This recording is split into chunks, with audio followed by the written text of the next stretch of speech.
Hello दोस्तों, popular TV serial pocket में आसमान में आने वाला है एक धमाकेदार ट्रैक, जहां आप देखेंगे कि रानी उस दिन घर पर अकेली बैठी थी, फाइलों के ढेर में खोई हुई है। हॉस्पिटल रैकेट की तह तक जानने के लिए वो दिन रात एक की हुई थी।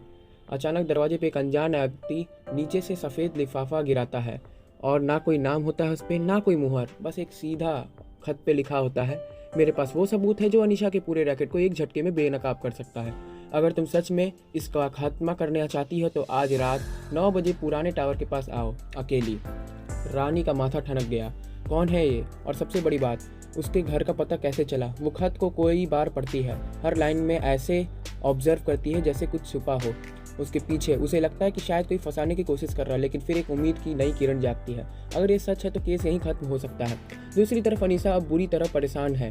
उसे लगने लगा है कि उसके खिलाफ बहुत सारे सबूत जुट चुके हैं। वो गीता को बुलाकर कहती है, डिब्बे तैयार करो, खाली नहीं होने चाहिए, उसमें जाल होगा और शिकार भी। गीता कुछ समझ नहीं पाती, लेकिन अनीशा की चालों इतनी महीन होती है कि उनमें फंसना तय होता है। रानी अपनी पहचान छुपाकर काले कपड़ों में बैकअप डिवाइस के साथ वहां पहुंचती है। उसकी धड़कनें तेज हो रही हैं। आसपास सन्नाटा है, लेकिन ऐसा लगता है कि जैसे हर कोई और उसको देख रहा है। तभी एक शख्स छाया से निकलता है, चेहरा ढका हुआ, सिर्फ आंखें दिख रही है। तुम ही हो ना रानी? वो पूछता है। तुम्हारे पास क्या सबूत है? रानी सीधे मुद्दे पर आती है। वो आदमी एक पेन ड्राइव निकाल कर आगे बढ़ाता है, लेकिन जैसे ही रानी उसे लेने बढ़ती है, पीछे से किसी के पैरों की आहट आती है, और उसी पल वो आदमी पेन ड्राइव फेंक कर भाग जाता है। रानी घबरा कर पीछे देखती है, पुलिस की गाड़ी की लाइट्स, लेकिन अजीब बात यह है, पुलिस को किसी ने बुलाया ही नहीं था। रानी को फंसाने की क्या ये थी ये चाल? वो पेन ड्राइव रानी उठाती है और एक पल भी गंवाए वहां से निकल जाती है। अगले दिन रानी को एक गोपनीय लैपटॉप खुलती है, जिसमें हॉस्पिटल फाइल, सीसीटीवी फुटेज और अनीशा के नाम पर ट्रांजैक्शन के रिकॉर्ड हैं। लेकिन एक फाइल लॉक है और पासवर्ड के बिना नहीं खुलेगी।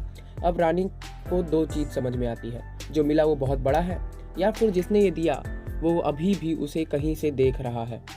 अब आगे क्या? रानी तय करती है कि अब वो अकेले ही लड़ेगी। उसने टीम बनानी होगी, कुछ ऐसे लोग जो सिस्टम के अंदर से उसकी मदद कर सके। वो पहला कदम उठाती है पुराने हॉस्पिटल पे काम कर चुकी एक नर्स के तलाशने का, जो कभी अनीशा की टीम का हिस्सा थी, लेकिन अब गायब है। इधर अनीशा को खबर मिल चुकी है कि उसके खिलाफ एक बहुत बड़ा षड्यंत्र रचा जा रहा है।